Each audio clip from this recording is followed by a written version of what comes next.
Cadena SER. Servicios informativos. Son las 7 de la tarde, las 6 en Canarias. Continúa la ofensiva contra el Estado Islámico en Irak y en Siria. A los ataques en este último país realizados por el ejército de Turquía desde ayer viernes se suman más de 20 bombardeos llevados a cabo por Estados Unidos y sus aliados en varias ciudades iraquíes. Eric Pestano. 9 de los ataques se han producido cerca de la ciudad de Faluya y han afectado a algunos de los puentes y fábricas de explosivos. También se han producido bombardeos en Siria cuyo objetivo era atacar puntos de combate estratégicos. Estos ataques se producen en medio de la preocupación del líder kurdo Masoud Barzani, que ha expresado hoy al primer ministro turco Ahmet Davutoglu su preocupación por el aumento de las tensiones entre Turquía y el Partido de los Trabajadores de Kurdistán como consecuencia de los ataques de Ankara a la guerrilla kurda. Ambos líderes han analizado el desarrollo de la situación y los motivos que conducen a los implicados a mantener el conflicto. Barzani ha subrayado su intención de hacer todo lo posible por calmar la situación. De momento, los cazas turcos han bombardeado durante la noche los refugios del Partido de los Trabajadores de Kurdistán al norte de Irak. Las bases de Podemos han mostrado su apoyo con un 85% de los votos a que el partido pueda cerrar acuerdos para acudir junto con otras formaciones a las próximas generales, siempre que esos acuerdos se queden como mucho en el ámbito autonómico y siempre que la marca Podemos sea la primera que figure en la papeleta por delante de las siglas del otro partido, separadas por guiones. El secretario de organización de Podemos, Sergio Pascual, ha anunciado el resultado de esa consulta a las bases, que ha contado con una participación de apenas el 11%, inferior incluso a la que se realizó para elegir a los candidatos al Congreso. El nombre de Podemos estará en las papeletas en todo el territorio español en las elecciones generales e implica de esa forma que se convalida los acuerdos de Vista Alegre con ese formato específico en el cual solamente en el orden territorial autonómico pudiera haber variantes respecto a la papeleta de Podemos con su propio logo en esa formulación con el guión posterior. Plataformas de afectados por la hepatitis C de toda España permanecen reunidas este fin de semana en Valladolid analizando la situación de los enfermos y el acceso a los medicamentos. Además, también se ha planteado la preocupación por los reclusos con hepatitis C que no reciben tratamiento en prisión. Radio Valladolid, José Manuel Gozalo, buenas tardes. Buenas tardes. Se trata de representantes de 12 comunidades autónomas. Todos ellos se reúnen durante este fin de semana aquí en Valladolid en un encuentro que trata de coordinar acciones para el tratamiento contra esta enfermedad y que este sea igual en toda España. María José Gómez, portavoz. Pues este encuentro es una toma de contacto, de podernos comunicar unas plataformas con otras, tenemos todas un objetivo común que es tratamiento para todos. Entonces lo que pedimos, vemos que el plan se ha quedado corto. Queremos tratar también el tema de la población reclusa. Si para nosotros es difícil acceder al tratamiento, ellos no lo están recibiendo y eso es una discriminación que no se puede consentir. Especial atención merece en este encuentro la población reclusa, como acaban de escuchar. Se calcula que de los 52.000 afectados en toda España, 13.000 de ellos cumplen condena en alguna prisión y solo 26 están siendo tratados. El encuentro ha sido inaugurado esta misma mañana por el alcalde socialista Óscar Puente. Las conclusiones mañana domingo. Tiempo ya para la información deportiva. Carlos Peralta, buenas tardes. Buenas tardes. El británico Chris Froome es el virtual ganador del Tour de Francia después de la penúltima etapa con final en el Alpe d'Huez que ha ganado el francés Pinot. Mañana le acompañarán en el podio dos ciclistas de Movistar, el colombiano Nairo Quintana, segundo, y Alejandro Valverde, que ha sido tercero en lo que es su primer podio en el Tour. En los mundiales de Kazán ya tenemos la primera medalla para España, una plata para Ona Carbonell en la final de solo técnico.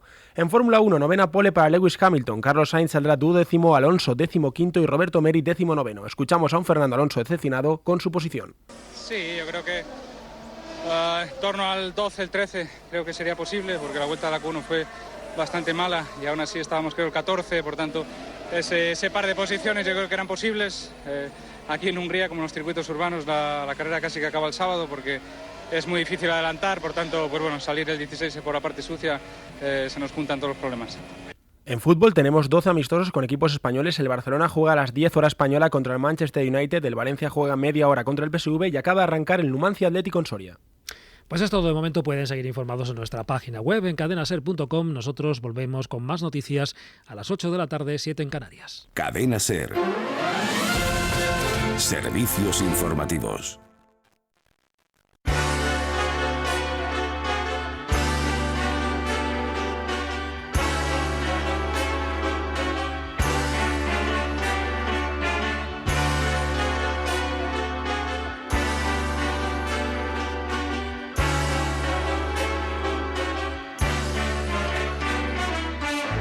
Comienza en la cadena SER ¿Y tú qué miras? Con Mariola Cubels. Take the National Express when your life's in a mess. It'll make you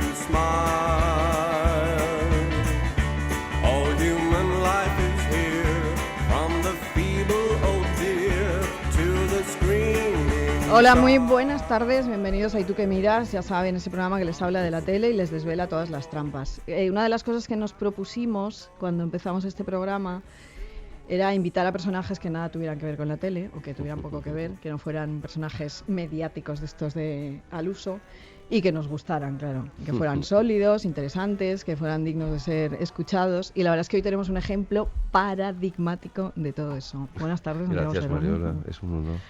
Bueno, vamos a hablar con él de música, de vida, de filosofía, de televisión, que ya sé que lo último puede dar un poco de bajón, pero la tele también es vida y la tele es muy importante, ya lo saben ustedes.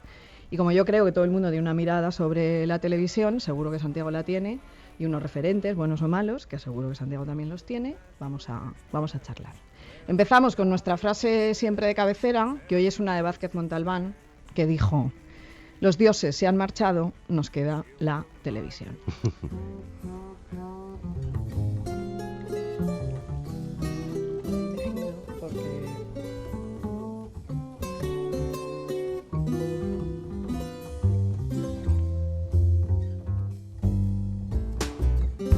Solo tienes cabeza para pensar en películas tontas que hacen llorar. Mira lo que te pasa por ver la tele.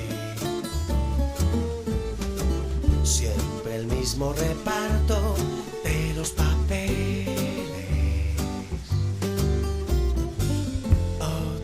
Me ha tocado como un idiota hacer de pajarito del ala rota.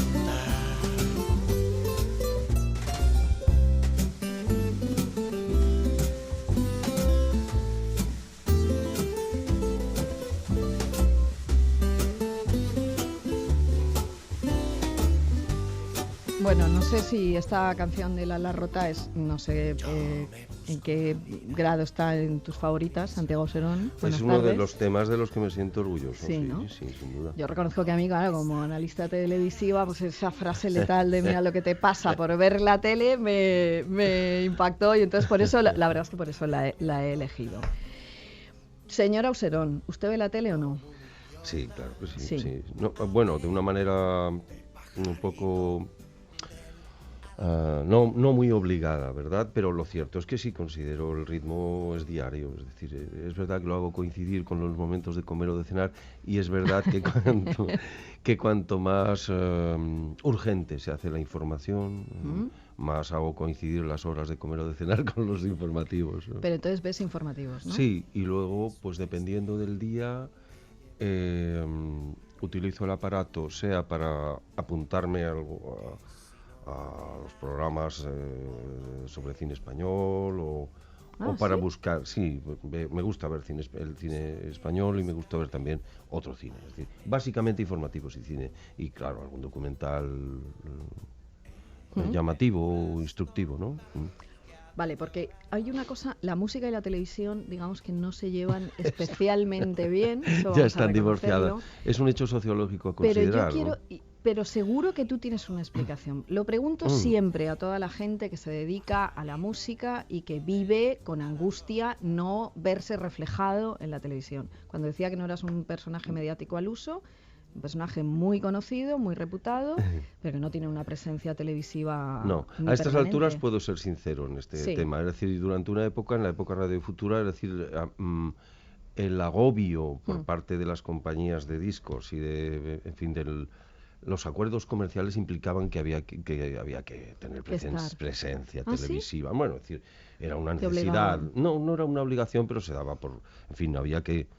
si cobras un anticipo, hablando claro de una compañía de discos, pues tienes que favorecer la promo. Si favoreces la promo, la tele es el elemento más importante, la tele y la radio de gran audiencia, evidentemente. Entonces, ahí había que atender con cortesía las demandas de tu socio, pero por decirlo que yo así. Yo no hablo de esa presencia televisiva de promoción. Yo hablo de una presencia en la que un músico artística, como tú pueda darse a conocer o pueda dar a conocer su obra y hablar de música en televisión, que ha habido algunos programas ejemplares que se prestaban a ello, claro. Sí. Y ahora no existe. No, en cierta época, es decir, yo me puse un poco selectivo y trataba de evitar la presión promocional a la que estaba aludiendo hace un momento, ¿no? Y ahora han cambiado mucho las tornas, es decir, ahora estaría deseando que hubiera algún programita musical para salir en la tele y mover un poco el ambiente. Porque a ti te llaman o no de la tele. No, ahora ya muy poco. Han pasado muchos años en los cuales me han llamado y he dicho que no. Y ahora los he desacostumbrado, claro, ¿no? Sí. Sin embargo, suele haber de vez en cuando alguna... Es decir, ahora yo ya no soy un personaje televisivo, cosa que me deja vivir más tranquilo, pero por otro lado soy plenamente consciente de que para mover un proyecto o para amortizar una producción o para tener un cierto número de conciertos hay que salir de vez en cuando en la tele, está claro. Y ahora ya no me resulta tan fácil. No me voy a poner a suplicar que me saquen, ¿verdad? No. Pero voy a estar atento a todo lo que se puede hacer con calidad. Yo me puse, con la gente en mi equipo de mi oficina, unos ciertos umbrales de exigencia, ¿no? Siempre que se pueda ir a hacer música en directo, voy. Esa es una de las frases, no sé si sabes que hay una frase recurrente en televisión, por ejemplo en los lates y en determinados programas, que es cuando hay una actuación la gente se va. Hace zapping. A mí es una frase que me molesta especialmente. No, se dice, y la música baja las audiencias. Sí, exacto. Hace zapping, quiero decir que se van. Sí. Parece ser un hecho, es decir, hay que reconocerlo objetivamente. Lo que pasa es que yo creo que es una frase demoledora. Es demoledora, porque es una frase anticultural, ¿no? Pero totalmente. Bueno, pero hay que asumir las cosas como son. Es decir, anticultural quizás me haya expresado con poco rigor. Yo creo que cultura en la tele es todo, o cultura es todo lo que nos pasa a través de los medios de comunicación y puede tener más grado de contenido o menos, pero bueno, eso es una cosa que se puede discutir cuál es el grado que conviene en determinados horarios de audiencia. Yo creo que la música en directo baja el interés porque se nos ha acostumbrado a un tipo de información, a un tipo de estímulo electrónico, ¿no? En el cual... en cuanto hay que prestar, un poco pasivo, es decir, en cuanto hay que prestar algo de atención, sea para ver una peli, uno se duerme, o para desplegar la antena, para poner el oído y mantener una escucha activa, una escucha emocionada, por decirlo así, o implicada, de algún modo, pues la tele ya no lo permite, es como un cansancio, es como decir, qué pereza, ¿no? Todo lo que no me venga directamente al córtex por una vía ultra rápida y no sea información en la que yo pueda recibir sin esfuerzo. Es decir, yo tengo que permitirme estar adormilado en el sofá y que la información me peine un poco el córtex sin hacer yo demasiado, sin poner demasiado de mi parte. Cada uno tiene que valorar si esto... Supongo que hay horas para un trabajador medio en el cual lo mejor es que le peinen un poco el córtex, pero hay otras horas en las cuales nos convendría tener una cierta intención activa, y seleccionar la información, porque si no nos tragamos de todo por vía electrónica. Esto que tú has dicho yo fui de los que dijo, bueno, ahora voy a ser más selectivo, porque yo en esto sí que soy muy crítica y creo que hay determinados intelectuales, entre los que tú estás, que llega un momento en que también le da la espalda a la televisión. Yo no creo que haya que darle la espalda. A mí me parece un instrumento, a mí me parece una herramienta brutal. Tú sabes que es denostada muchas veces. Sí, lógicamente, porque la caja tonta, y lo otro. Yo creo que la caja tonta es el cerebro del que se atonta. Es decir, los aparatos no son inocentes en el fondo. Lo que pasa que los aparatos del siglo XX tienen tanta potencia. Es que estos aparatos electrónicos, de los que estamos rodeados aquí en un estudio de radio, son máquinas tremendas, increíbles. No hay más que abrirles la tapa y mirar debajo de los botones para ver esa complejidad de circuitos. Una radio antigua ya de lámparas era como una ciudad de ciencia ficción. Una tele por dentro es una ciudad de ciencia ficción. O sea, tú abres las antiguas de lámparas, que eran más bonitas, a mí los aparatos antiguos me gustan más, los coches igual, pero los modernos también me interesan. Esos microcircuitos ya lo tienes que mirar con lupa, pero es también un diseño brutal. A mí toda esta tecnología de las telecomunicaciones y de la electrónica me parece fascinante. Sí, claro, pero hay que llenarlo de un buen contenido. Pero no me parece más fascinante que la rueda, o el carro, o el remo, o la barca, o la vela. Es decir, son inventos de la humanidad brutales. Estos son más complejos, condensan más cosas. Sí, y hacen avanzar o no. Ahora bien, el uso que tú le puedes dar a un carro es invadir un territorio y asesinar a la tribu más cercana, o puedes transportar mercancías para llevar a un lugar en que no están y enriquecer una región, ¿no? Dime una cosa, porque seguro que tú tienes referentes televisivos de niños. Hay una frase tuya que he leído en alguna entrevista que me ha encantado, que es: yo viví la infancia siendo ya viejo. Pues sí, Mariola. Eso me ha encantado. Entonces me pregunto, ¿ese niño qué veía en la tele? Pues mirábamos con pasión. Yo me acuerdo, la primera tele, mi padre, todavía joven, con 30 años, nos llevaba a una cafetería a mirar los programas infantiles y algunos programas musicales. ¿Cómo cuáles? Pues a ver, no me acuerdo, pues los primeros dibujos animados. Esto yo, tenía 9 años, pues era el año 63, así. Bueno, es que la tele acababa de arrancar. Acababa de nacer en España. Entonces íbamos, nos tomábamos un sándwich y un refresco y veíamos un rato la tele. Luego algunos amigos de mi padre se compraron tele, y los que tenían más pasta y quedaban para ver el fútbol, y alguna vez yo iba también con ellos. Y poco a poco, pues ya mi padre se empeñó en tener una tele en casa, aunque andábamos justitos porque éramos familia numerosa, pero ya era la exigencia, era ya demoledora por nuestra parte, por parte de todos, ¿no? Y ellos mismos. De reivindicarla. Claro, no queremos la tele, ¿no? Y me acuerdo aquel cajón de Vanguard que apareció en casa, una cosa, un mueble de aquellos prehistóricos, ¿no? Y bueno, era una atención casi religiosa. La cita de Vázquez Montalbán es correcta, sí. Indudablemente. Los dioses ya no han muerto, pero tenemos la tele. No, es un icono visual, es decir, y se produce una actitud pero tú te reverente, a ti de niño, claro, entonces, de reverencia, sí. ante la imagen. El fenómeno de los medios es muy poderoso, es decir, la imagen transmitida a distancia es una brutalidad. Esto, la radio, sí, todavía nos parece natural.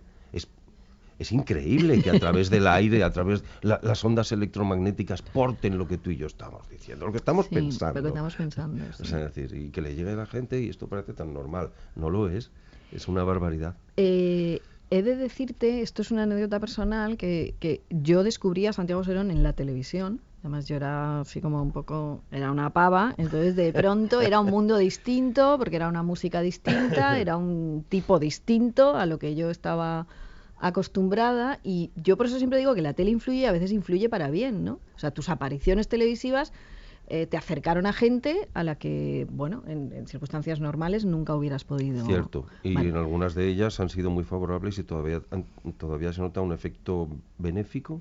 Claro. En la educación de una generación que probablemente es la tuya, es decir, a través de la bola de cristal o cosas así.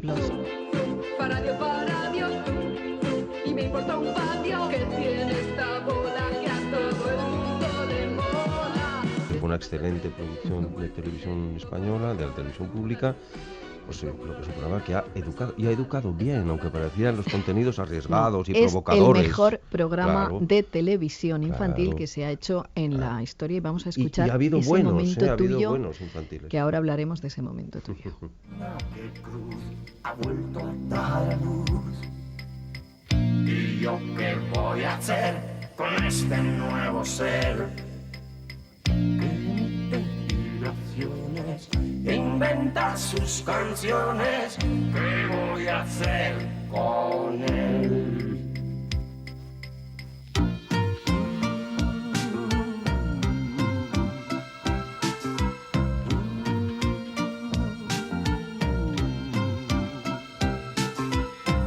Soy un electroduende y nadie me comprende. Soy un electroduende y nadie me comprende. Emito vibraciones, invento mis canciones. Soy un electroduende y nadie me comprende. Era moderno en aquel momento, y si hoy recuperáramos ese momento televisivo, seguiría siendo moderno. Sí, que eso fue un hallazgo de la bola de cristal. Sí. ¿Tú cómo viviste esa incorporación televisiva? Que a mí siempre me ha sorprendido gratamente, ¿no? Porque allí había cosas maravillosas en aquel programa. Sí, bueno, Lolo Rico tenía los argumentos muy claros. Sí. Que gestó el programa. Sí, no nos veíamos antes. Pertenecía a un círculo de amigos relacionados pues con la música. Compañero un amigo y directivo de la compañía de discos de Ariolo, Carlos Juan, casado con Gloria Esté, era novio de su hija, y nos veíamos con frecuencia. Y ella andaba por los ambientes de la Rocola y de los lugares de cita, de las galerías de arte también, de los lugares de cita de la moda madrileña. Y bueno, un día se lo empezó a decir: estoy haciendo el guión para un programa de tele que me gustaría implicaros a todos. bueno, pues tú dirás. A los pocos eso suena meses, maravilloso. Sí. a los pocos meses llegó y diciendo, tienes que escribirme 3 o 4 canciones para esto. Yo en aquel momento estábamos en la segunda fase de Radio Futura, la primera, aquella de Divina y Enamorada, sí. Aquello tuvo un relativo éxito bastante rápido, pero tendía a ir en una dirección de fans que a nosotros nos apetecía mucho. Cambiamos de dirección, entonces tuvimos un par de añitos que no nos comíamos nada.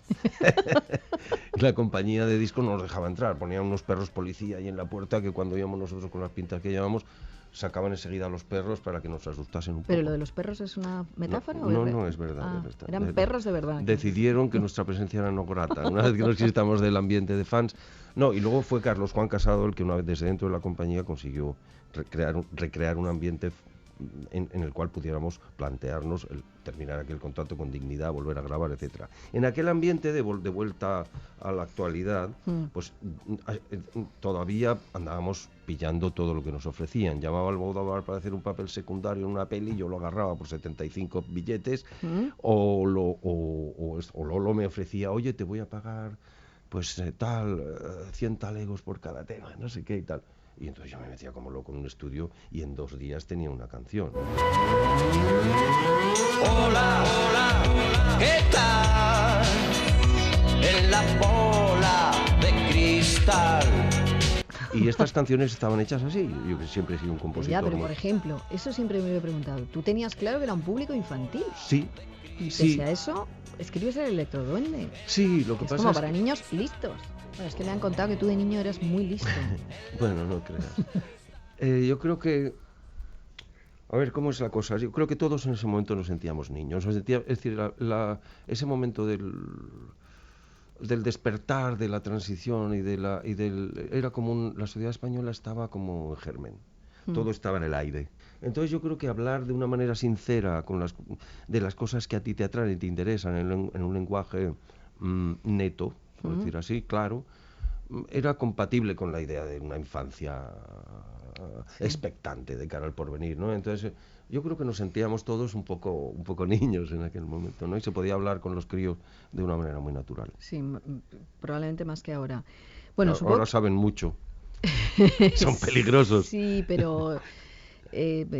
bueno, sí, vamos a dejar ese tema. Bueno, a mí me parece que la bola de cristal debería recuperarse para que los niños de ahora sean un poco menos estúpidos en algunas cosas. Sí, bueno, es que los niños de ahora están un poco prefabricados para el consumo, precondicionados exclusivamente para el consumo. Todo el mundo sabe que Santiago Serón es licenciado, es una cosa que a mí me encanta, lo de licenciado en filosofía por la Sorbona, ¿no? Que es una cosa que, en fin, que es mentira, yo si fuera licenciada en algo por la Sorbona lo llevaría en una camiseta, veo que tú no, pero lo que no es verdad, no es verdad, no, ¿Cómo que no es verdad? No me digas esto. Estudié, después de licenciarme en la Complutense en Madrid, estuve un año en París. Y estuve un año en París, pero matriculado no en la Sorbona, me matriculé. ¿Y de dónde ha salido lo de la Sorbona? Porque iba mucho, eso sí, estudiaba en la Sorbona. Mucho. Porque en la facultad donde yo estaba, que era en Vincennes, que era la Universidad de los Pasotas, la que después de mayo del 68 el gobierno francés decidió poner a todos los locos en una universidad periférica en París 8, que era la Universidad de Vincennes. Y ahí estaban todos los traficantes de droga y todos los mercadillos de la ciudad, ¿no? Entonces ahí se iba más a pillar que a estudiar. Yo iba a estudiar, era el único capullo que iba a estudiar allí, porque iba detrás de... Me han contado que eras un niño ahí como muy perfeccionista, muy estudioso, muy lector. Estudioso sí, porque... Y lector también, soy un lector precoz. Sí, ¿no? Pero también he sido un niño divertido y todos los deseos de la humanidad me conciernen. No estoy diciendo lo contrario, ¿eh? Estoy diciendo... Pero no, me han contado que efectivamente debías ser un niño ahí como muy... Te imagino como un niño muy responsable. Sí, exacto, fui educado como el mayor de una familia numerosa. De primero 6 y luego 7 críos. ¿7? Y todos muy cercanos, sí. Madre mía. Y hasta que falleció mi hermano pequeño hemos sido 7 y desgraciadamente ahora solo somos 6. Ahora me parecen pocos. A mí me educaron llamaron enseguida para ayudar a sacar las castañas del fuego. Una familia trabajadora con los medios muy justos y para... Sí, un niño responsable, ¿no? Sí, me educaron para tal. Entonces a los 9 o 10 años yo tenía que pensar como una persona mayor. Bueno, lo que yo decía es que, bueno, pues eso, que no es licenciado en la Sorbona, pero eso no me vas a fastidiar ahora un titular. No. Pero lo que no sé si sabe todo el mundo es que ha acabado su Sorbona tesis había una doctoral. Calefacción estupenda, aparte de la biblioteca. ¿Y cómo te ganabas la vida allí, en París? Pues en París estuve primero empapelando pisos y pintando pisos, sí. Y luego ya digamos, la familia, el padre de mi compañera, de Katy, entonces tenía un despacho de ¿cómo se llama?, de contabilidad. Sí. Buen despacho en el centro de París. Y después de hacerme sufrir un poco empapelando pisos y limpiando casas, me dijo, bueno, si quieres puedes venir al despacho y tal. ¿Pero hacer qué en el despacho? Pues hacer números, a llevar cuentas. Pero si te habías me licenciado en enseñó filosofía. rápido, eso es Vale. fácil, hacer ¿Sí? numeritos ahí. Debe haber, que tiene que estar, como dicen en mi tierra. Bueno, el caso es que has acabado tu tesis doctoral, sí, que se llama... Finalmente. Bueno, da un poco de vergüenza decirlo en la radio. No, me se encanta llama eso. Música en los fundamentos del logos. El logos, como ustedes saben, es en griego antiguo, pues la expresión, el verbo, el lenguaje y también el pensamiento.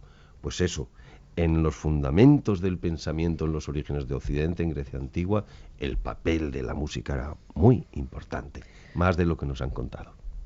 En fin, sacarás cum laude cuando la Yo leas. qué sé, no lo sé, Seguro porque que no sé sí. qué tal les caerán los cantantes exmodernos ahí en la facultad ahora. A ver, hay un libro fantástico de Santiago Serón que se llama El ritmo perdido, que yo lo devoré, de Península, y hay una Gracias, frase que a mí me gusta mucho, que me subrayé, que decía, en lo que me concierne no creo poder librarme de la necesidad de hacer canciones tratando de vislumbrar a través de ellas lo que todavía no entiendo de la existencia y de la vida en común, que es prácticamente todo. Es demoledora también la frase, ya te lo digo. Sí, todos son... Tipo así, luego hace canciones maravillosas, pero sí, ¿no? Todos son misterios en la vida en común, misterios prácticamente indescifrables, ¿no? Nos damos por hecho que estamos como unidos en un destino común y luego cada ser humano es un universo muy difícil de comprender. ¿Ese libro te costó? Sí, me costó. De escribir, porque la escritura a ti te resulta es una actividad algo constante, natural. sí. Vale. Es una actividad continua desde los 16 años, una cosa así.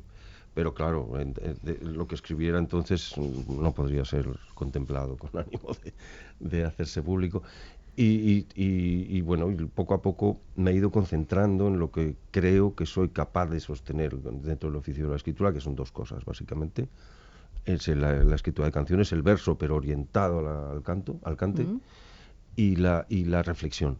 La reflexión, que al principio era un poco gratuita. Cuando estaba estudiando filosofía, yo quería ser filósofo, de vocación. Sí, hombre, claro. Antes que cantante. ¿Ah, pero sí. Ahí pensaba que lo... No. Yo iba para intelectual de oficio. Esa pátina de intelectual de oficio me dio un poco de grima. Me pareció una pose un poco impostada. Vale. Entonces, de pronto volví en unas vacaciones a Madrid, en aquel año que estuve en Vincennes y en la Sorbona, sí. y empecé a oír los tambores de la tribu. Aquí empezaba la radio y la tele a salir los grupos modernos y a oír canciones más atrevidas y todo. Y entramos en un local de ensayo a enredar, y desde aquí hasta hoy mi vida cambió. Me caí del lado del oficio de la canción, y estoy muy contento de haberlo hecho, porque esto me proporciona, como estudiante de filosofía vocacional que todavía soy, un material para reflexionar. La canción y para es influir, es ¿no? todavía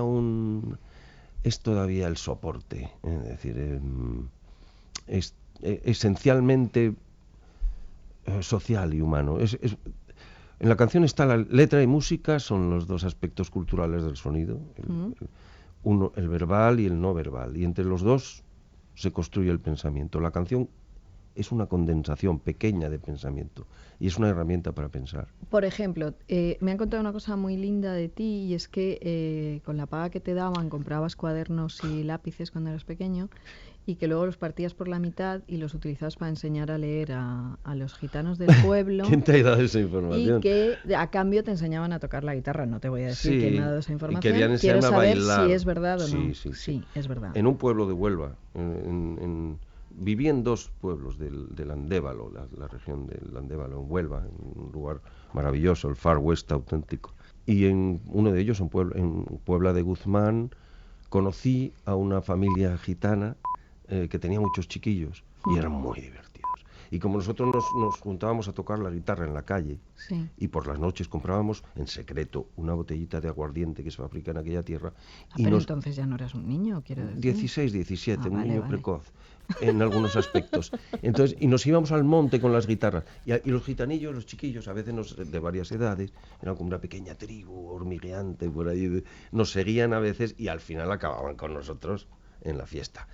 Y bueno, ahí conocí a esos chiquillos y bueno, yo tenía quizá un poco esa mentalidad un poco, no sé cómo decir, humanista, un poco caritativa, o monjil, no sé cómo decir. Estos chiquillos no saben leer, no sé qué, y fui a hablar con sus padres. ¿Ah, sí? Sí, al poblado, y les dije, ¿por qué no me dejan que les enseñe a leer? Bueno, mucha reticencia, ¿eh? No, al principio me encontré una resistencia, como decir, ¿pero esto qué quiere hacer los chiquillos? Pero bueno, hubo buen feeling, buen ambiente, nos reíamos, tomábamos un vinito, nos reíamos, y al final me dejaron, vale, venga, pues me dieron permiso para que me llevase a una docena de chiquillos, y el ayuntamiento me cedió un local. Ah, o sea que estaba organizado. Sí, sí, sí. Y entonces yo, que era delineante de la construcción, entonces preparé... ¿Pero cómo que delineante? Sí. Pero no... Es que con es un poco raro. 16 años. Sí, yo empecé a trabajar con 15 años. En la empresa en que trabajaba mi padre, delineante de la construcción, aprendiz de delineante y aprendiz de topógrafo en el campo también, que era el oficio de mi padre, topógrafo, y curraba en esto. Y cuando llegaba de currar al pueblo, pues me arreglaba un poco y me iba con los gitanillos tal. Y la clase, el acuerdo era que yo les enseñaba las letras. Tuve que hacer unos cartones grandes con unas letras enormes para que les prestasen atención. En la oficina pasaba el tiempo a escondido dibujando esto, un abecedario y tal y cual, con letras grandes, y formábamos palabras con las... Y luego acabamos tocando. Yo les decía, venga, enseñadme compás, enseñadme a llevar el compás, a ver cómo era esto y tal. Y es verdad que a mí esa intensidad expresiva... Yo era rockero ya, y soulero, porque en aquella época la zona era más bien soulera. Así como Zaragoza era beat... Zaragoza era beat. En Zaragoza, en las máquinas de discos, había más grupos británicos. Estaban los Beatles y los Stones, pero también los Kings, los Who, y los grupos que se generaban en España entonces tendían a esa onda beat. Pero al llegar, esto es bajo la influencia de la base aérea de San Gregorio en Zaragoza. Las bases americanas fueron determinantes en esta difusión en España. Y en Sevilla-Huelva, bajo el influjo de Morón y Rota, de las bases del sur. Sin embargo, las radios de allá programaban más música negra. Jamás habría llegado a esa conclusión, claro. No, fue muy importante todo esto. Así como la presencia de la Sexta Flota en Barcelona, en el puerto de Barcelona, ¿sabes? Todo esto eran los focos de irradiación. La música, el rock and roll, la música negra entró en España por estas vías. Entonces, aquel área, era soul. Y bueno... Y a mí, entre el soul que se oía, que había muchos grupos tocando, los grupos que venían al pueblo tocando en las fiestas y tal cual, eran souleros. Y entre esto y el flamenco yo veía cierta conexión negra. Y trataba de averiguar. Entonces los chiquillos me enseñaban a llevar las palmas, querían enseñarme a bailar. Ellos se ponían a bailar encima de la mesa que nos habían prestado en el ayuntamiento y le pegaban unos taconazos que decía, Dios mío, esto lo van a partir, a ver qué... ¿Qué le voy a decir yo luego? Bueno, yo no sé si tú eres consciente, vamos a acabar, de que gracias a haber dejado la filosofía y haberte ido a la música, digamos, tu capacidad de influencia en generaciones enteras para marcar pautas incluso de vida ha sido brutal. No sé si eso lo sabes. Ya te lo digo, que en casos no solo yo. Espero que haya sido para bien, no sé qué decirte. Sí, claro que sí. Sí, porque además es un tipo de música muy determinada, nunca has tenido vaivenes, quiero decir, una línea así como recta, de traernos músicas distintas, de aportar otra mirada, ¿no? Eso, que es gracias a que dejaste de ejercer la filosofía. Sí, no me siento muy honrado. De instituto. Claro, sí, no tenía vocación de profesor de instituto. Esto me lo planteé y no había. Estaba a punto ya de opositar. Y de pronto que se abriera la puerta del local de Radio Futura fue para mí una salida digna. Bueno, querido Auserón, a mí me gustaría que la tele te hiciera más caso y que tú le hicieras más caso a la tele porque la tele fuera mejor. ¿sabes? Bueno, claro, te entiendo, sí. Bueno, ahora mismo hay gente haciendo tele que está bien, ¿no? Es decir, siempre se puede ver algo de cine interesante, algún documental interesante. No, pero yo hablo de música, y en los informativos, en la urgencia de la transformación que estamos viviendo en nuestro país, que hay que contemplarla no con miedo ni como amenacen. Yo creo que con cierta alegría. Es la segunda gran transformación que se va a producir en nuestra sociedad en los últimos 40 años, ¿no? Y hay que verla con valentía, con alegría, con osadía, con buen humor y también con respeto por todo el mundo y con la prudencia imprescindible, claro. Bueno, vamos a acabar con una canción tuya, que vas a decir tú cuál es, nos has pedido. Bueno, sí, pues del último disco registrado hasta ahora, que se llama Río Negro, la canción homónima, que es el número 1 del disco. Pues vamos a acabar con eso. Ha sido un placer. Para mí también, Mariola. Queremos más Santiago Saucerones en la televisión. Bueno, ojalá. Yo lo haré con mucho gusto, siempre que se pueda tocar en directo o hablar de algo interesante. De carbón se ha derrumbado el pozo de la ilusión.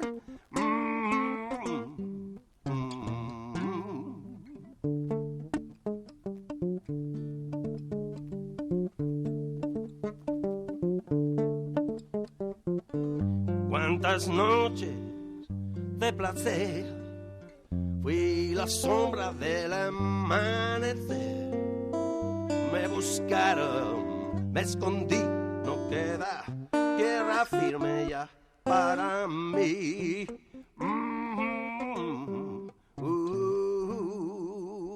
Río Negro, Río Negro, Río Negro, Río Negro.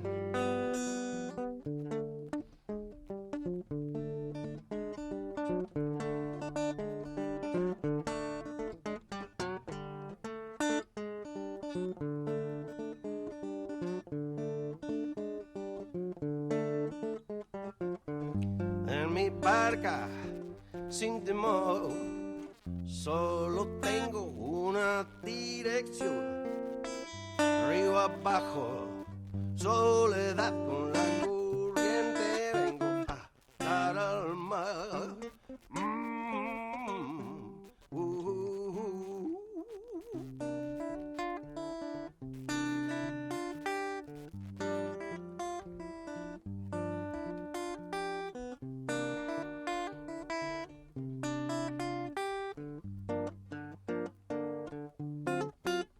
Río Negro, Río Negro, Río Negro, Río Negro.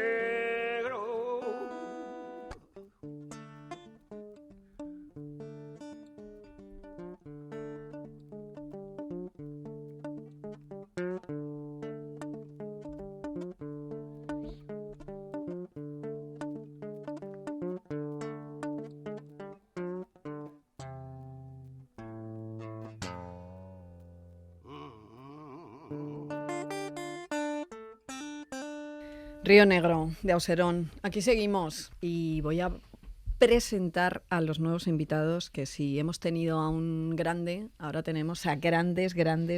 Pancho Varona, hola, buenas tardes. Buenas tardes. Un placer. El placer es mío, gracias por llamarme y acordaros de mí entre esta gente tan ilustre que me rodea. Que vamos a ello. Benjamín Prado, ¿qué tal? Muy contento, nunca le había ganado 3-1 a Santiago Auserón. O sea, fantástico. Y bueno, me hace especial ilusión que estéis ahí, es La Fuente. Hola, ¿qué tal? ¿Qué tal? Muy bien, fenomenal. Nunca he estado a esta hora de la radio. Y mira que he estado en muchas horas de la radio. Muy bien, es verdad, ¿eh? Yo siempre me acuerdo de Pablo Motos cuando le ofrecieron hacer el intermedio el sábado por la tarde. Y claro, que era un horario residual en la televisión. Completamente. Y él decía que le hacía mucha ilusión, ¿no? Porque era el horario estrella de nuestra infancia. Los sábados por la tarde, los domingos por la tarde. Eso es verdad. Bueno, queridos, yo os he invitado para hablar de televisión. Ya sabéis que el programa es ¿Y tú qué miras? Y entonces repasamos la tele, repasamos las fobias, las filias que nos gustan gusta, qué no, por qué, cuáles son nuestros referentes, y vosotros, que sois personas ilustradas, seguro que nos vais a aportar mucha luz. Entonces, yo quiero empezar contigo, Pancho, porque cuando te pregunté qué no soportabas de la tele, me dijiste una cosa que yo tampoco soporto, entonces quiero abundar en la historia, que era un programa de Telecinco. Sí, hay muchos que no soporto, pero uno de ellos es 5 que no mujeres soporto. Y hombres y... Mujeres, hombres y viceversa. Sí, además... Mira, había un tuit buenísimo, que uno de los programas lo citamos, que era el 80% de los espectadores de mujeres, hombres y viceversa no saben lo que es viceversa. Y el 20% restante creen que es la presentadora. Y mucho menos cómo se escribe viceversa, ¿no? ¿Y tú, Benjamín?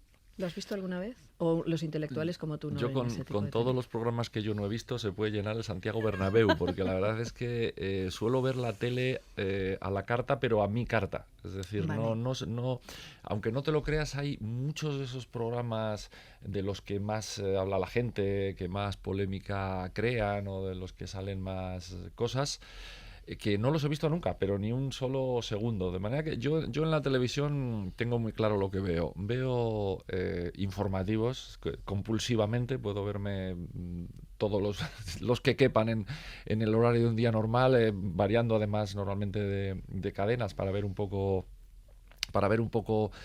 cómo suenan las mismas noticias en diferentes bocas.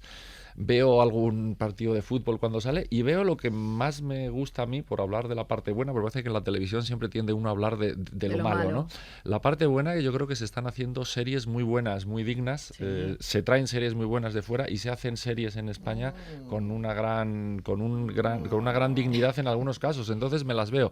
Pero también tengo que decir, ante los maullidos, ante los ronroneos de Pancho, que juro que no le estoy rascando la tripa ni nada de eso, es una cosa que hace el las olas. Quiero decir que una serie mala también la puedo ver. ¿A qué venía tu ronroneo, Pancho Varona? No, a mí no me gustan mucho las series que se están haciendo ahora, sinceramente. No, las españolas, quieres decir. Las españolas, sí. ¿Porque eres exigente o toca pelotas? ¿O qué? No exigente, yo creo que soy más bien raro. Yo estoy demasiado influenciado seguramente por las series inglesas o norteamericanas, y entonces realmente pues me cuesta mucho encontrar una serie española que me guste. Que te enganche. Y siempre suelo ver el primer capítulo ilusionado, a ver si de repente me encuentro con qué, y no encuentro mucho a lo que agarrarme, ¿no? Entonces últimamente he visto con mucho agrado El Ministerio del Tiempo, por ejemplo, que es que ha sido una cosa rara en mí, porque ya te digo, me cuesta mucho, ¿no?, meterme en ese tipo de series.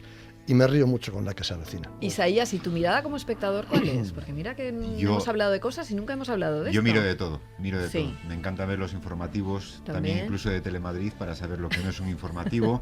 Me gusta ver las tertulias de el 13 Televisión, pues para ver lo que no es y constatar lo que no es una tertulia.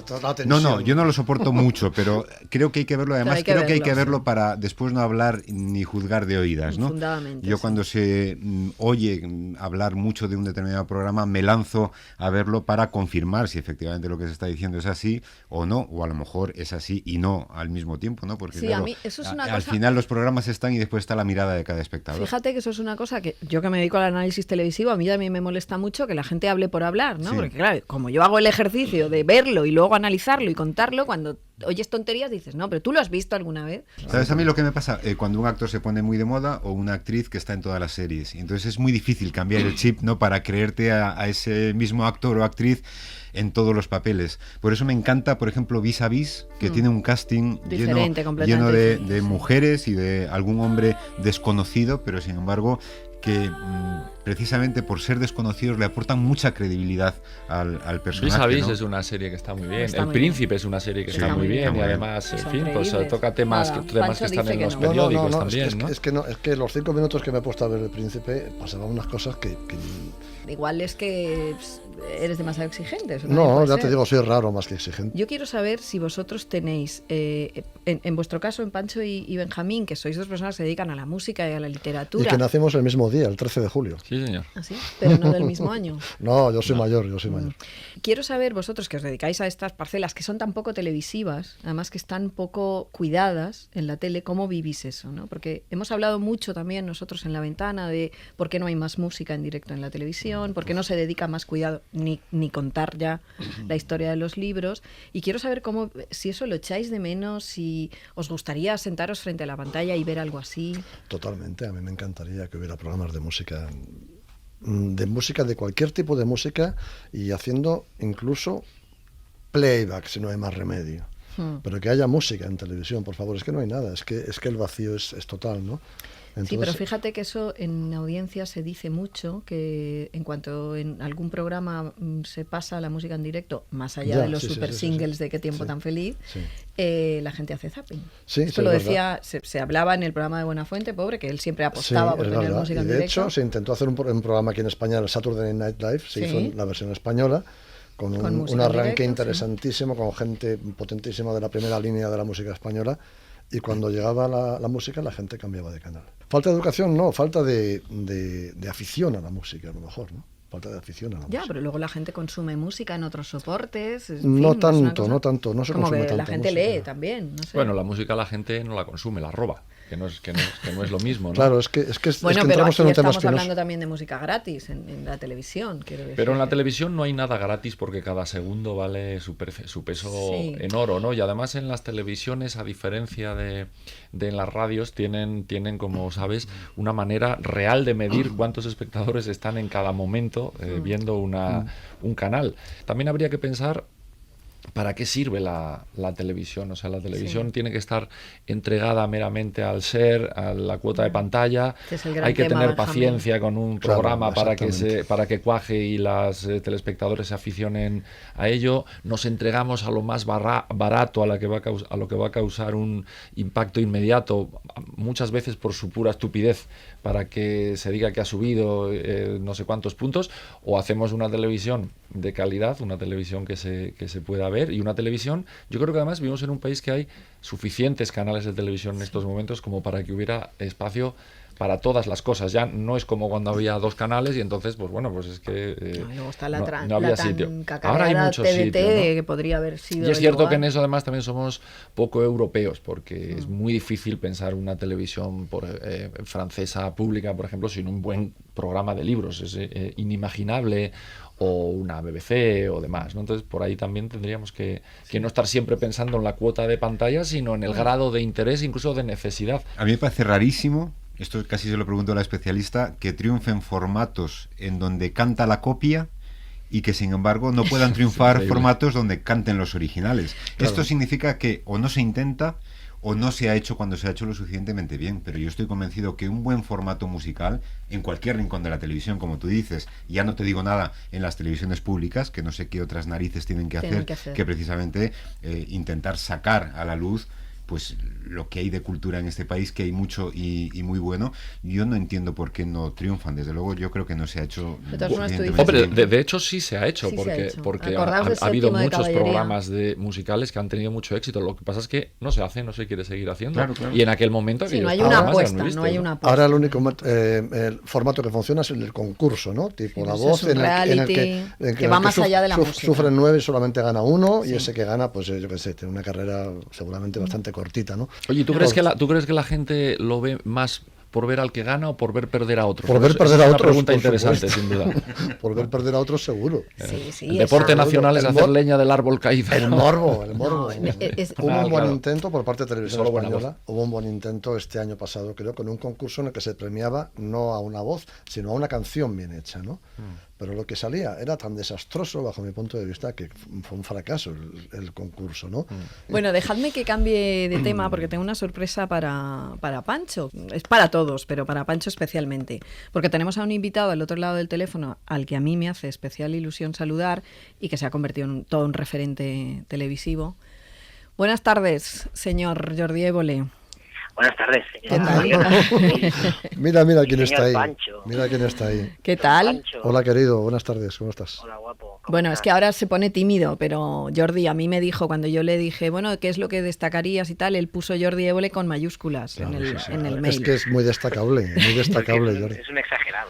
No, tú sabes que no. Bueno, no, Jordi, a ver, te queríamos saludar porque yo os mantengo que Salvados es siempre, ya lleva años siendo como un referente del año, ¿no? Entonces cuando yo repaso el año siempre saco Salvados y como estaba Pancho aquí, que al que le gustas especialmente, he dicho, pues vamos a saludarle. Podéis hablar entre vosotros, ¿eh? Yo te vi antes a ti, Pancho. No, creo que no. Bueno, sí. Hombre, por favor. Sí, bueno, Pancho, sí. Pero me viste al lado de otro. No, perdona. No como ente independiente, ¿no? No, pero al lado de otro, pero a veces solo también. Sí, yo recuerdo hemos cuando cantado juntos, tú te quedabas además. solo en los conciertos. Recuerdo una vez, en un concierto, que te marcaste un No me importa nada de Luz Casal. Qué bueno. Oye, no seáis tan duros el uno con el otro tampoco, porque este es un programa amable, es un horario... Está Benjamín Prado también y Isaías Lafuente. Estamos muy bien acompañados. Isaías Lafuente, porque luego me pillará en la unidad de vigilancia. Ya vas a la directamente, Isaías Lafuente. A la de septiembre, cuando volvamos. Que también te quieren saludar. Me sé también canciones de Benjamín Prado, ¿eh? ¿Ah, sí? ¿De Isaías no? No, de Isaías todavía no. Estoy en ello. Todo llegará. Mi gira internacional como cantante, ¿Sí? porque yo tengo gira internacional, con solo un bolo, un único bolo, que fue Montevideo, que coincidió cuando fuimos a entrevistar a Pepe Mujica. Sí. Para estaban allí tocando Antonio García de Diego y Pancho Varona. Sí. Y el mismo día que entrevistamos a Mujica por la noche, yo acabé en un escenario de Montevideo. Se vino a cantar. Antes. ¿Qué dices? Qué gran momento. Y me puse a cantar con ellos. O sea, imaginaros cómo fue mi día ese. Ha sido empezar el día con Mujica y acabarlo con Pancho. Ha sido una gira, y Antonio García de Diego. Una gira de 2 bolos. El primero fue en Barcelona hace 3 años y luego la cerraste en Montevideo 3 años después, ¿no? Oye, ¿cómo se maneja Jordi como líder de la banda, como frontman? Muy bien, hombre, canta mejor que yo. Eso no es muy difícil, ¿no? Pero bueno, canta mejor que yo. ¿Tú cantas bien, Jordi? Esta faceta tuya no la sabía. Tiene mucho desparpajo. ¿Pero canta bien de verdad o estás vacilando? Canta bien, afina y... Solo canto bien Sabina. Se siente muy bien en las canciones. Bueno, he de contar la anécdota que contó Jordi el otro día, que decía que él quería ser Iñaki Gabilondo de pequeño, hasta que descubrió que por teléfono, cuando llamaban a su casa, siempre le decían: niña, dile a tu madre que se ponga. Y entonces ya vio que no, Jordi. Sí, exactamente así. Me di cuenta de que mi carrera en la radio tenía que ser corta. Pero Jordi, ¿querías ser Iñaki Gabilondo de pequeño o de pequeño querías ser Iñaki Gabilondo? Iñaki Gabilondo de pequeño era majo también, sí, pero... Yo es que tuve el problema que hemos tenido unas cuantas generaciones de este país de crecer con aquel programita que hacíais, entre otros, Iñaki y tú. Fueron muchos años de cada mañana escucharos y el abierto de Hoy por Hoy, y las secciones, incluso yo era muy pequeño, escuchaba en el Hoy por Hoy, escuchaba San Pedro, que tenía una sección de educación, y me parecía una cosa que eras maravillosa. Pequeño, sí. Pero todo eso marca mucho, sí, es verdad. Y al final... Tú hiciste radio, Jordi, ¿no? Hice Pero yo radio, creo que eso le ha marcado mal, tanto a Jordi, que ha pronunciado la palabra mágica, que es escuchar. En la televisión hay muchísimos programas en los que no se escucha nada porque todo el mundo habla a la vez, porque no hay nada que grita escuchar. Y en vez de argumentar intenta imponerse, ¿no? Yo creo que a Jordi hay que darle las gracias, a él y a otros periodistas ahora mismo de la televisión, precisamente porque no solamente han conseguido hacerlo, sino triunfar haciendo programas en los que la gente puede hablar, en los que se puede escuchar, y eso sirve, entre otras cosas, para que a Jordi le cuenten cosas que no cuentan en otros sitios. Sí. Pero es porque no tiene 6 hablando alrededor. Él se hace el despistado y le cuentan de todo, es fantástico. Sí. Menos cuando se le levantan y se van, como Esperanza Aguirre. También ha pasado. Pero creo que hemos acabado haciendo programas que ni nosotros mismos sabíamos que se querían ver. Claro. Porque cuando los empezamos a hacer, pensábamos que siempre serían programas para minorías. Claro. Y así incluso los vendíamos a las cadenas. Los vendíamos como una cosa de, bueno, vamos a probar esto. Entonces, en aquel momento había una cadena pequeñita que empezaba, que era La Sexta, pues que no le importaba dedicar un prime time de un domingo a un programa que en aquel momento era diferente, tenía más artísticos, había más gamberrismo, y empezó a apostar más por la conversación más relajada, por unos contenidos que, insisto, yo creo que era un programa que ni nosotros mismos pensábamos que tanta gente lo quería ver. Que yo suscribo todo lo que ha dicho Jordi, salvo una cosa. Ha sido una casualidad, no ha sido una casualidad. No ha sido una casualidad. Un programa casualidad como el tuyo y tu triunfo haciendo ese programa. Eso no ha sido una casualidad, ha sido fruto de un buen trabajo y de arriesgar, que es de lo que se trata. Bueno, Jordi Évole, pues ya sabes que nosotros estamos entregados a tu programa, a ti, que te esperamos la temporada que viene y que, en fin, y que te queremos. Un besazo. Un besazo. Bueno, Isaías Lafuente, quiero que nos cuentes este gran artículo que ha salido en Tinta Libre en junio, porque a mí me ha encantado, me he sentido súper identificada con recordando esas reuniones de ejecutivos en las que todo estaba salpicado de términos en inglés, y quiero que nos lo cuentes. Bueno, fue una propuesta que me hicieron desde Tinta Libre para hablar de la invasión de anglicismos, ¿no? Y yo escribo esto pues con la prudencia que da la historia, ¿no? Porque para ver nuestro presente y nuestro futuro en la lengua hay que mirar a nuestro pasado. Y nuestro pasado es de una lengua muy mestiza, que ha estado siempre invadida por otros idiomas, ¿no? O sea, nuestro idioma sin el griego, sin el latín, después sin el árabe, después sin las lenguas modernas, el italiano, el francés, en los siglos XVIII y XIX, pues no sería absolutamente nada. Y ahora la invasión que llega, pues toca ser la invasión de los anglicismos, ¿no? Porque en el fondo no llega uno con un idioma, llega uno con un producto, y como ese producto llega bautizado, pues llega también con la palabra incorporada. Entonces yo siempre esto me lo tomo con mucha precaución, porque no me gustaría hablar de invasión. Yo creo que la contaminación de unas lenguas por otras, si se hace bien, pues al final siempre termina enriqueciendo los idiomas, y yo creo que hay que luchar contra los apocalípticos que dicen que el español se va a morir por las redes sociales, por los anglicismos, por los barbarismos, ¿no? Vamos, yo creo que el español no ha estado más fuerte nunca en la historia de la humanidad que en estos momentos, pero es verdad, ¿no?, que te encuentras en algunos ámbitos, y el de la televisión es uno de ellos. Sí. Aquí mismo en la conversación pues hemos hablado de prime time, de SER, ¿no? Todos vemos cuando es máxima audiencia en la televisión, todos vemos spin-off, vemos talent show. Bueno, yo creo que hay algunas de estas palabras que podríamos traducir perfectamente bien para no enterrar las que nosotros tenemos, y hay otras que sencillamente pues terminaremos asumiendo con naturalidad, ¿no? Pero es verdad que ante algunos aluviones pues habría que tener un poco de cuidado y preguntarnos, oye, ¿esto se puede traducir de alguna manera? Claro, pues porque hay mucho postureo, oye, hay mucho postureo. Claro, yo a veces tengo una especie de esquizofrenia. Antes he dicho SER y luego he dicho SER, la cuota de pantalla. Claro. Me siento como los cubanos de Miami que dicen, ¿qué es lo que tú dices? What do you say? Entonces es como que parece decir en los dos idiomas. Pero fíjate, incluso términos como sitcom, que podríamos haberlo castellanizado hablando de com-sit, ¿no? Sí. Una comedia de situación, pues ni siquiera, a veces nos entra la pereza y lo asumimos. Bueno, vamos al test que le va a hacer Benjamín Prado a Pancho Varona. Son 3 preguntas sobre televisión a las que él ha de responder, y luego os diré cuál es el diagnóstico. Venga, primera pregunta. A ver, Pancho, en la edición de este año de Supervivientes, los presentadores eran Jorge Javier Vázquez y... Lara no sé qué. El apellido no coincide. Vamos a darlo por bueno. Venga, Lara Álvarez. Lara Álvarez, sí. Segunda pregunta. Medio punto. Va. Las campanadas de este año de La Sexta dieron mucho que hablar por el vestido de ella. ¿Quién era la osada que se puso muy transparente para recibir el año nuevo? La maravillosa Pedroche. Muy bien. Eso sí, porque es una de las novias de Pancho. Que yo defendía vale. Sí, fuerte. Y yo también. Te pega mucho haber defendido. Es curioso porque a veces te sale el apellido y a veces el nombre propio. Lara no sé qué y la maravillosa Pedroche. La Pedroche, Cristina Pedroche, Lara Álvarez. Tercera. Aquí la única gorda que hay es la corriente de opinión que se la quería llevar por delante. Dime algunos de los chicos que acompañan a Ana Rosa presentando el programa de las mañanas de Telecinco. Hombre, mi querido Máximo Huerta. ¿Vale? Y creo que no me sé más. Bueno, con ese vale. Uno que trabajaba aquí. Uno que tenía un padre muy famoso. Que tenía un padre muy famoso. Prat. Solo te puedo dar como pista el nombre. Como Sabina. Como Sabina. Bravo, Pancho Varona, porque esto demuestra las tres. Un crack de la tele. Gracias. Si no, serías un intelectual, pero no, eres un crack de la tele. Gracias.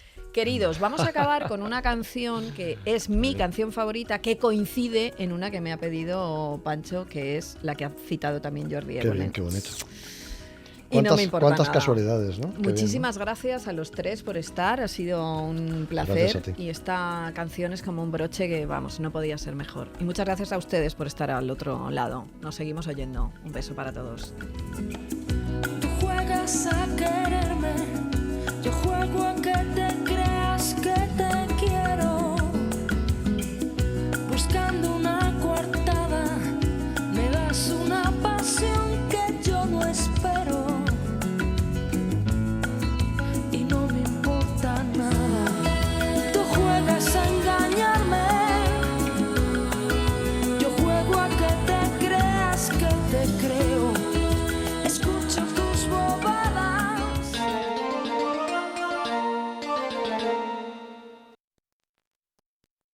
En Canal Car, Compramos coches, compramos coches, compramos coches, compramos coches, compramos coches. En Canalcar, Canalcar, Canalcar, Canalcar. Compramos coches, compramos coches, compramos coches, compramos coches. ¿Sabes qué?